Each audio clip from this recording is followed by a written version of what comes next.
Hey, what is up guys, Massive here, back to do another video, and I've got two pretty special games here. The first one is going to be on Twilight City, one of my favourite maps. If I'm ever to make a map, it will be based on a similar layout to Twilight City. Technique had a map called Tournament Oasis that eventually became Tournament Odyssey. It was redesigned and it became the Odyssey that we know today, but Technique had other plans. He wanted to do a one-to-one desert reskin of Twilight City, which I really do like.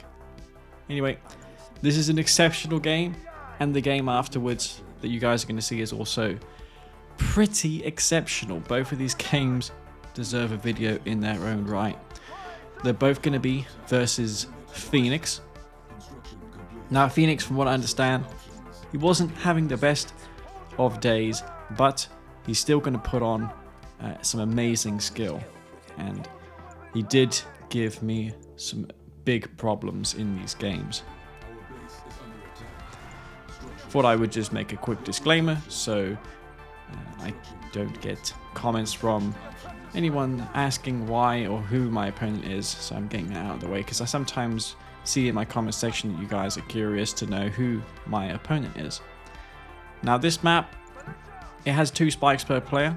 It's important in this map when you're against random to send some scouts to your top spike, the spike that's furthest away from your base, because you can get your engineer killed by a buzzer or even a rifleman. I did it just there, and I'm going for a flame tank rush. I know I'm against a certain GDI faction. I can click on the enemy rifleman and hover over to the portrait of the rifle, and it will tell me what upgrades that rifleman receives. If I see it has composite armor, then I know it's a GDI vanilla. If it says Tiberian field suits, then we can assume it's going to be ZOCOM.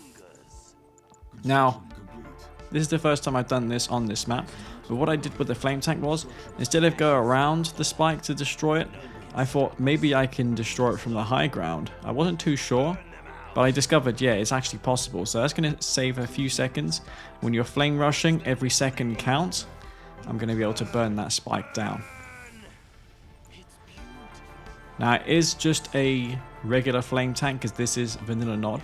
And I see he built a predator tank, and the likelihood of him having a pitbull if he goes for preds is very low. The moment I saw that pred tank, I seized the opportunity and spent $3,000 on that cloaking field. So Phoenix, even if he had a pred tank here, he would not be able to intercept this flame tank. So Phoenix doesn't know what's up, and this flame tank is going to get some damage on these buildings. Phoenix did not see it coming. That stealthed flame tank is going to get myself a refinery and a war factory. But I did pay dearly for that. I won't get the other ref, but that's going to put me on a pretty good position. If Phoenix gets down another refinery, then he's going to obviously have more harvesters than me. He's got 2 pred tanks on the map, which he probably will keep at base in case I have more flame tanks following up. Now, he did spot the Black Hand squad, and it's not at his spike, so he probably thinks there's more than 1 flame tank on the map. I would certainly be thinking that that's the case.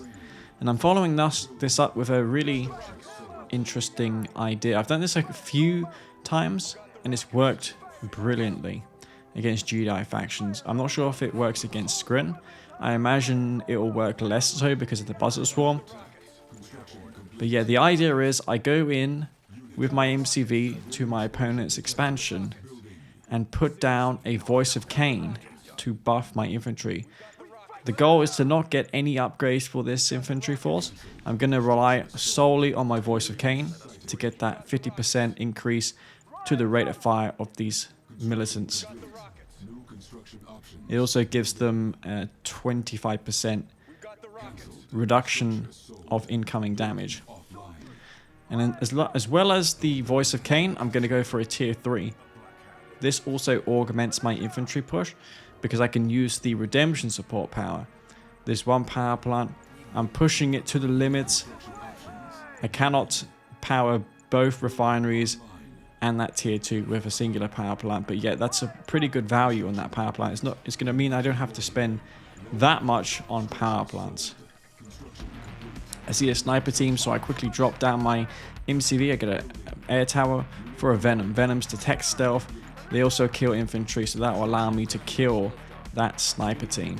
I've got my tier 3 done. I'm going to put it in the middle. I know it's a vulnerable location, but it will give me ground control at that blue Tiberium field to put down a refinery later on if I get to that stage. And this is essentially an all-in anyways. So if I lose this push here, I lose the game. So putting my tech in exposed, vulnerable position is not a bad idea. Tech centers have a lot of health. And I've got this Voice of Kane statue, I believe. Or maybe I didn't place it down. But the Redemption is certainly doing a lot for me. There's even a mine drop as well that I'm hoping to snare some of those APCs with. All 3 of the APCs fall, which was just what I wanted. I drop an obelisk. I've got my Voice of Kane. Could have had that deployed a little sooner. But yeah, Phoenix with those sniper teams trying to hold it off. My base does get captured. Phoenix capturing one of those revs, so that's going to hurt me a little bit. He may have even stole a harvester. But he's got a full expansion over me. I have a tier 3, no war factory to my name, but he has to deal with all this infantry. The Voice of Kane back there, buffing my rockets. Now these are just unupgraded rockets. A lot of them are holograms, created by the decoy army support power. And he's now beginning to take my base over, and I realize, oh, this crane doesn't give any infantry when I set it off. I do kill 2 engineers though, but I was forced to sell my only refinery back at base. I only have that operation center for ground control down there. I'm going to try and maintain position at that field. I've got my tier 3, and I know now he's probably going to go for orcas, hammerheads, or tier 3. So my best bet at this point would be to try and win through tech, because my units are more cost effective compared to his if he doesn't tech up. If he goes for his tier 3, gets a Marv out, then of course I'm in big trouble. But the tech's going to give me all the counters I need against him. You know, typically hammerheads are very oppressive for Nod factions, but I'm on tier 3, so I'm going to be able to counter those with the tip core and the stealth tanks. I've still got that Voice of Kane down as well. I can probably sell that off if I need funds. But that blue Tiberium field is funding me. That was a great idea of mine, putting that tier 3 near that blue tip field. It's going to give me this much needed boost, and that was almost a half full field of blue Tiberium. So despite me losing both refineries to engineer APCs, I still maintain my foothold in this base, and I've now got 2 stealth tanks on this map. I'm going to go ahead and see if I can harass some harvesters in the back.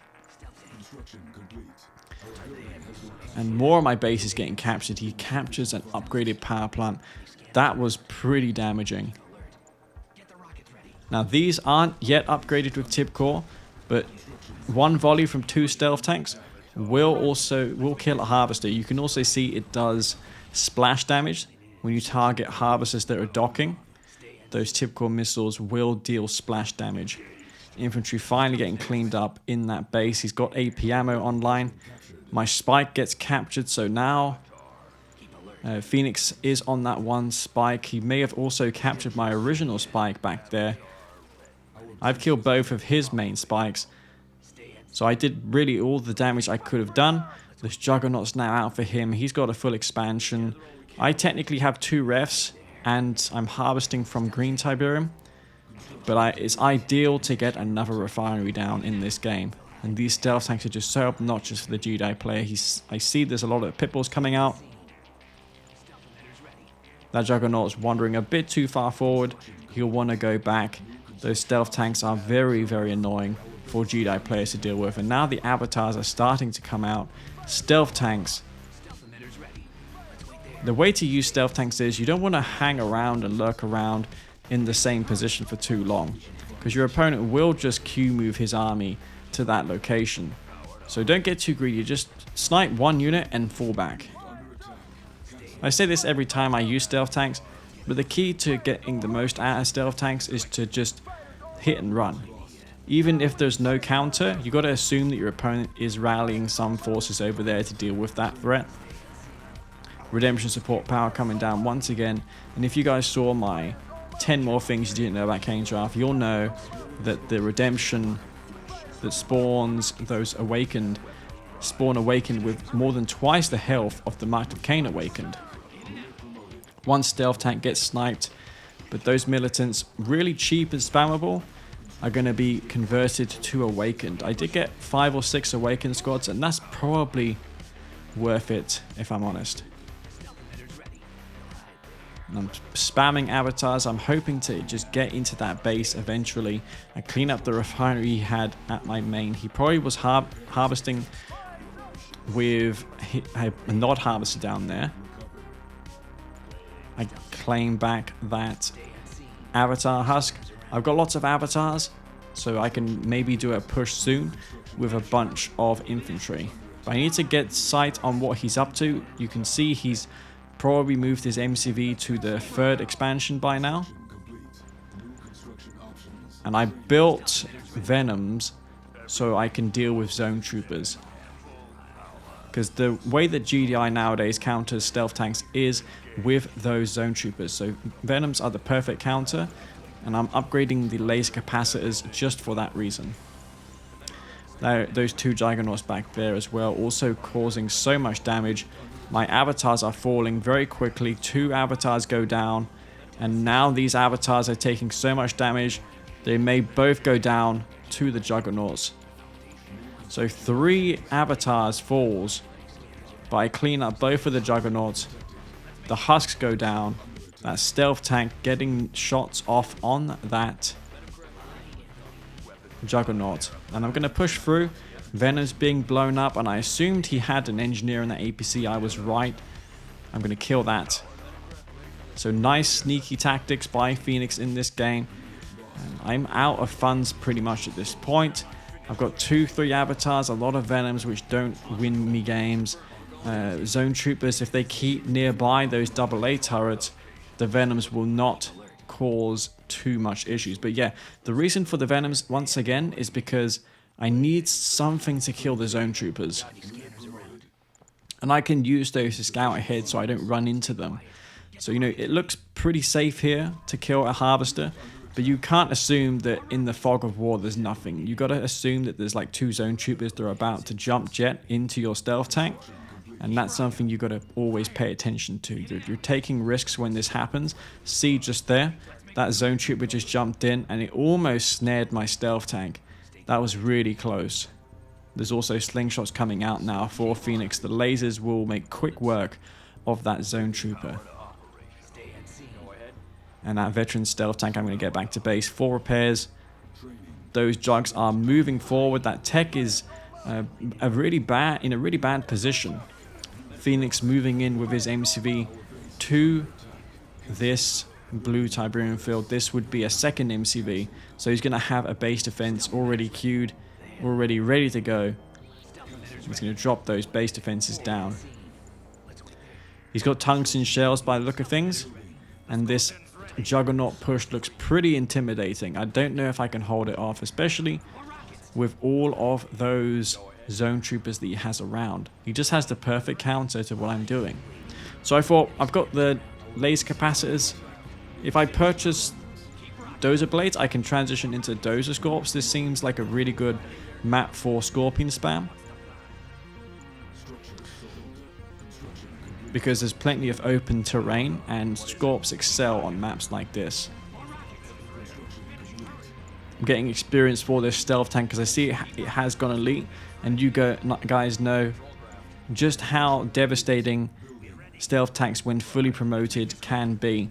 But you've got to be really careful with stealth tanks. They are very powerful when heroic, but they take an awful lot of micro to get to that point of time. Especially versus someone on point such as Phoenix, who is just ravaging through my base almost unopposed. These refineries are going down. I'm losing my ground control. Power issues all day. The problem with Nod is upgraded power plants output so much power, and you think that you've got an excess of power, but then losing 1 or 2 of those would devastate you. You'll have to power down most of your base when that happens. So it is a vulnerability of the Nod, It is a weak point of the nod. You want to sometimes not upgrade all your power plants for that reason, or put them in a defended area. But your opponent will be looking for them and will want to snipe them, those upgraded nod power plants. He's taking blue Tiberium now, Phoenix. I've got the laser capacitors. I'm spamming buggies to deal with those zone troopers. My condition now is I get this stealth tank to heroic. If I can support this stealth tank with nothing but raider buggies, I can deal with the zone trooper threat, and this stealth tank can deal with endless amounts of units from there on out. So, you know, in a game where an elite stealth tank isn't in it, just nothing but buggies would make absolutely zero sense. But in this situation here, where I'm opposed only to the zone troopers, the zone troopers is really the only thing that can kill that stealth tank, as well as Orca spam, then the laser buggies makes all the sense in the world. They also provide me with the vision. Those buggies have more vision than stealth tanks. And I'm going to find once again another harvest. I'm going to snipe that, and I see his army now moving into this stealth tank. Stealth tank going to kill as much as it can, and I'm going to get out of there before I am torn to shreds by those zone troopers. Zone troopers getting destroyed, that stealth tank surviving. And I know Phoenix has his field with harvesters on it, but I can just kill that off with my stealth tank. I can also put down a shredder turret. I didn't get quad turrets, but that would be a good upgrade to get as well if you're playing as the nod factions in R19. This is vanilla nod, so you don't have the charged particle being shredder turrets. The only upgrade you get for your shredder turrets would be the quad turret upgrade, which is a great one to have. And there's the moment we've all been waiting for, the heroic stealth tank. And guys, this is just an insane unit. You've seen in a number of my videos just how powerful this can be. And if you've seen one of Bike Crush's more recent videos, I played him and used the stealth, and he used that heroic stealth tank to kill me. I had no real answer to it. The only difference was I was still Talons, I didn't have zone troopers. GDI have a little bit of an easier time because they have those zones, so I'm kind of forced to build lots of anti-infantry, but you can get around it by building anti-inf. If there's nothing but pitbulls, then yeah, it's a bit harder to kill off stealth tanks. Pitbulls, especially on the map that I played Bike Rush on, wasn't that great. There was too many garrisons and choke points. Pitbulls aren't too great on those maps. Almost getting destroyed there by those jug shells. Phoenix, he's got units all over the place, but this one stealth tank is just causing so much havoc and destruction. He's going to have to Q move his army just to deal with this single unit. Heroic stealth tanks, by the way, can also one-shot kill GDI harvesters, which is insane. And I'm building up this force of laser capacitor scorpion tanks and buggies just so I can later move in with everything. But Phoenix, he at this point, he's going to try, but with no real answer to the heroic stealth tank, it's only a matter of time. Those avatars, what I could do right now is build a couple flame tanks and equip the flame tank to the avatar for that flamethrower, so they become somewhat like purifiers. A stealth tank approaching from the south. We're going to see that in action very soon. And this is somewhat of a three-pronged attack. Phoenix, he won't be able to micro in three directions. He's got a fully established expansion, but he's lost his tech center. He's going to lose his middle base, and this army of his is just getting absolutely torn to shreds. Those three juggernauts in the middle there getting stranded. They're trying to fend themselves off, but that heroic stealth tank, look how much damage that does. Almost one-shotting those juggernauts as well. It is a broken unit, but you can't really talk about balance when it comes to veterancy. You earn units such as heroic stealth tanks. I think the heroic flame tank for Black Hand and Purifying Flame is a little bit excessive. We see those very commonly.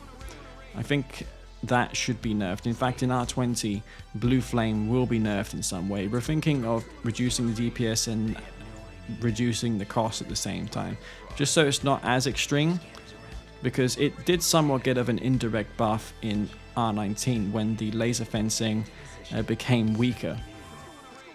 So that indirectly made Blue Flame a little better against the GDI factions. Now Scrin have always struggled because they never got laser fences or sonic repulsion fields, so it'll definitely help Scrin out a lot. Laser buggies in R19 also deal more damage to infantry. That's a little known fact. Not many people have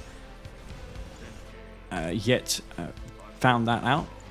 Everything, by the way, can be found in the patch notes for R19. There's no hidden changes. I remember Green Zero for a while was saying that there was hidden changes in R19, and there is no such thing. I've been transparent all the way through, and soon I'll have a lot of information to share in regards to R20. I've been doing some visual fixes, visual changes, and some nice little touches here and there to the game. Been spending my weekends on it quite a long time. I may have spent 15 hours this weekend on that R20 patch, just on visual changes and the stuff that I know doesn't affect balance but will make the game nicer to play. So yeah, that's going to be GG. That's the first game I wanted to share, which I thought was pretty awesome, with that opening, with that mid game, with that push, and then subsequently with the heroic stealth tank at the end. I thought that was special, and I want to share another game with you also. Don't go away, there's going to be one more coming up. Alright guys, I took a quick breather and we're back to do the second game, which is going to be pretty sick. I'm going to be Steel Talons, and my opponent is going to be ZOCOM. It's going to be on another Blue Zone map. It's going to be Tournament Stadium, another fan favorite map. Green Zero, by the way, has released another Blue Zone map. It's called Hampstead Gardens. He did a fantastic job on that map. I have yet to play it extensively, but you're going to see some videos in the future with me on that map. Green Zero spent an awful lot of time on it. I also put effort into ensuring objects like those hedges were crushable, because by default they aren't. And I also addressed that issue where if you scroll to the bottom of the map, you can't see anything. Green Zero put a spike right in the corner of that map, so I had to ensure that you could see it. That's why I came up with that script idea in World Builder, which does fix the camera before you start playing. That took a lot of research, a lot of trial and error, but it was fun. Fun finding out that you can fix issues 15 years later. Steel Talons this game. GDI last game, Steel Talons. Sorry, GDI, I mean, I was not last game. This is Steel Talons. But yeah, Steel Talons rule. I'm going to be versus ZOCOM. They have pretty good infantry. They rely on sonic weaponry, which does better against GDI compared to Nod. Things like ZOCOM Walker, sonic projectiles, shatterers, they hit slower moving forces better than faster moving ones like Nod units. Nod units move too quickly and can dodge the majority of those ZOCOM weapons. That's what makes ZOCOM pretty weak against the Nod factions. You see a lot of hammerheads against the Nods mostly, and pitbulls. You're kind of limited to a couple units against the Nod, but against Scrin and GDI, you'll see what ZOCOM is more about, which is the ZOCOM Walkers, the Shatterers, the Zone Raiders, and that Zone Raider Marv. Now that we see Juggernauts in mass, I don't think Quad Zone Raider Marvs are that great. Steel Talons not having the best Marv is also not a bad thing either for that reason. Now going on to this game, instead of building rifle MRTs for anti-infantry with this MRT push, I decided to invest in Steel Talons combat engineers, because they were buffed in R18, I believe. They can move in transports and shoot at the same time. That was one request that was made for that patch. So engineers can shoot now inside of mobile transports. That's going to allow me to mow down enemy riflemen and rockets, and it gives me the flexibility to maybe take over my opponent's conyard with an engineer. So I'm moving into this base, and I was worried I was going to get hit by a bunch of APCs, which I am. Phoenix is not at his base to defend his harvester line. His MCV does pack up, but I deploy the mines, which means he cannot deploy that MCV. MCV taking too much damage. That's going to fall to the rockets that I have remaining. And I believe one of my APC engineers is alive. One of them did fall, so that engineer APC doing what it can, scoring the kill on that MCV, and now it is working on these missile squads, ranking up to that veteran rank, which is something you rarely see, but with the change made where it shoots inside of transports whilst moving, makes it a lot easier to promote and rank up. It does a lot of damage. Still though, it cannot be understated how hard it is still to rank this unit up. It is a $500 unit. The DPS is pretty low, and it requires a ton of kills to get one rank on that unit. I lose one harvester. These two MRTs will be found out, and I see a couple of infantry, which I'm just going to snipe, moving to the expansion tip field. That MRT is going to kill some infantry. It's going to give my APC more veterancy, and you guys see where this is going. Now it is about ranking up this combat engineer. I believe it is almost elite, so it'll do more damage than the base combat engineer at this point.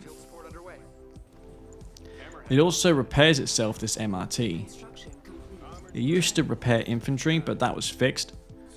Titans moving down to the bottom of the map. Infantry out now for Phoenix. He's going to get the Tiberium field suits, and I see some infantry to hunt. If I can get this engineer to heroic, that's going to be incredibly good against this rocket spam of the ZOCOM player. Meanwhile, I'm getting AP ammo. I'm building hammerheads. I see a bunch of pred tanks coming to my base. There's also a lot of blue Tiberium up for grabs. If either one of us take that, it's going to be probably the victor who takes it. There's so much there, it would decide the outcome of this game. So it's of my utmost priority to prevent that from happening. I have to contest the blue tip field. I've got an APC just sniping the odd infantry unit because reinforcements are on their way. I don't see any reinforcing rocket squads. He decided to stop investing in inf, and my hammerheads now can sweep in and take out that infantry. There's pred tanks as well. Pred tanks much better than Titans, but those hammerheads will allow me to close the gap. It's going to allow my Titans to engage those preds much better. There's no anti-air yet for Phoenix. Here comes the slingshots. 7 hammerheads there for me, just mowing down those forces. Lots of micro happening right now. Lots of things to control. I've established my MCV on the 3rd field. And I'm looking for infantry. I see orcas. Those are the ZOCOM ones, so they're a little more likely to miss. If those were for regular orcas, then the damage is guaranteed. Now that time you saw it did colossal damage, killed 4 Titans almost, so that was good for him. But I've still got my hammerheads alive, and this engineer is still going. Not quite heroic yet, but for each rifleman that goes down, I'm going to get this engineer closer to that ever so rare heroic rank. And that's why I consider this game to be special, because, spoiler alert, and you guys knew where it was going, there will be a heroic engineer. So we're going to see how it does exactly promote a heroic, because this game is not over. This is a serious game. The difference was last time when I tried to get a heroic engineer, it was forced. It wasn't really a proper game against one of the best players. But this game is different because I'm versus Phoenix, who, as we know, is a pro player. And it is very surprising to see such an event occur versus someone of his caliber. That's why I consider this to be special. Here comes a bunch of ZOCOM orcas, harvesters in his sights. He should get the ceramic armor upgrade. It increases the health by 33%.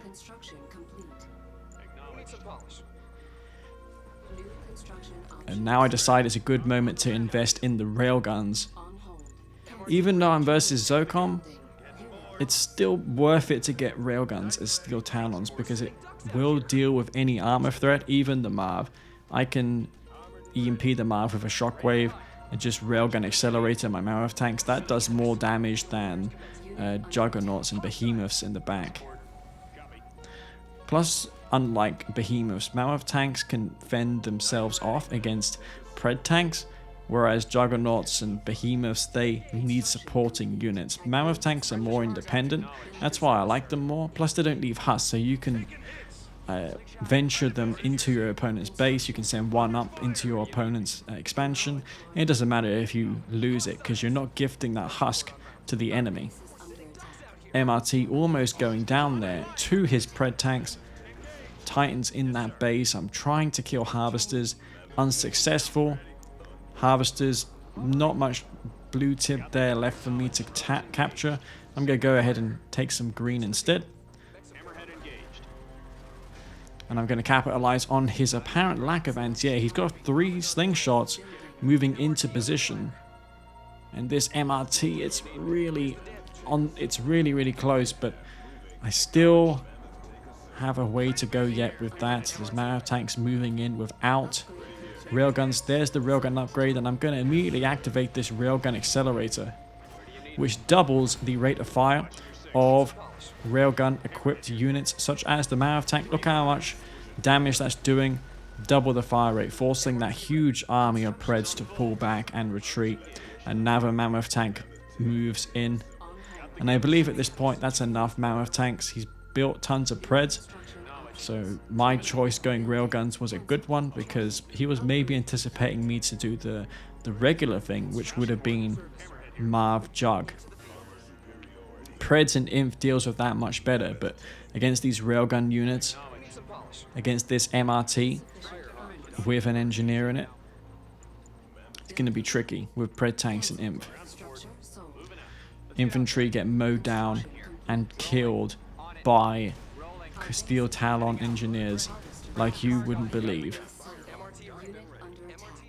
This time I brought along some friends. There's 2 Mammoth tanks, so I can destroy any threats to this MRT whilst it goes on its conquest. This MRT just moving in. It's also going to repair the accompanying Mammoth tanks.